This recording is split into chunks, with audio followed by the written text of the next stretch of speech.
Nehemiah 9 1 through 38, remembering with the purpose. The story of Israel is marked by critical moments of transition. In these moments, the leader of Israel sometimes gathered the people to hear and remember together their collective history.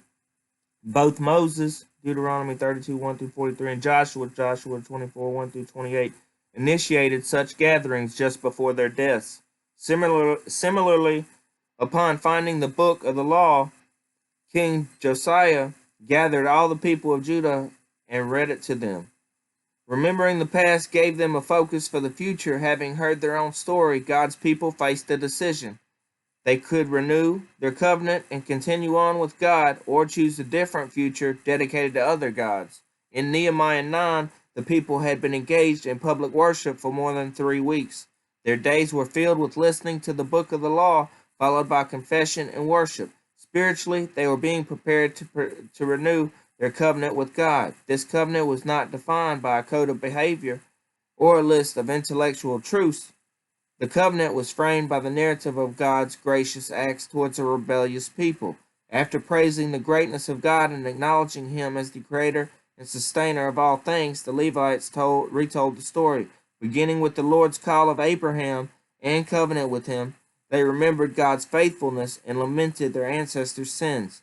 These sins had ultimately led to the punishment of exile. In spite of having returned physically to their homeland, it is clear that the people understood they were still under God's judgment. They recognized that they were not fully restored, a truth made painfully clear in the fact that they lived as slaves in their own land, under the rule of the pagan Persian Empire. From Abraham to their present moment, all was remembered. All was remembered, and this remembering had the desired result. In the New Testament, Stephen followed the tradition of his ancestors in publicly recounting Israel's history. His purpose was to confront his persecutors with God's goodness and the fact of their sin. Though they imagined themselves to be the most righteous of their kinsmen, Stephen painted a very different picture. They were actually guilty of opposing God. They had rejected the new covenant established by Christ, betraying and murdering him instead throughout Israel's history. When the story of Israel was retold, the people of Israel had renewed their commitment to God. Stephen's speech proved to be an exception. The leaders of Israel tragically chose a different path.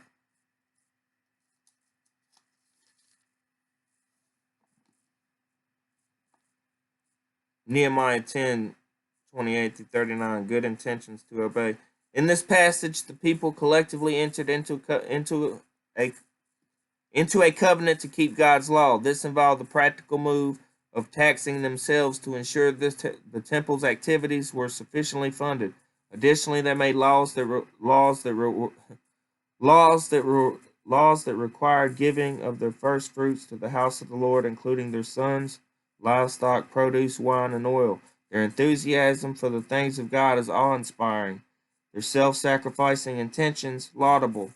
Good intentions, however, were not sufficient to ensure obedience. Like their ancestors and their descendants, they failed to keep their covenant with God. In the early church, a dispute arose about what parts of the Jewish law were binding on Christians. Some insisted that new believers had to be circumcised in order to be saved and should be required to keep the law of Moses. As the leaders of the church gathered to resolve this conflict, the Apostle Peter stood and reminded them that in spite of their best intentions, neither they nor their ancestors had proven capable of obedience to the law.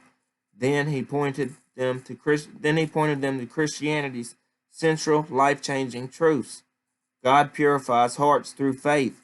The hope of a Christian is founded in grace. In their fallen state, human beings are simply unable to obey God and are unable to save themselves. But Peter's conclusion is reassuring and confident. We believe it is through the grace of our Lord Jesus that we are saved, just as they are.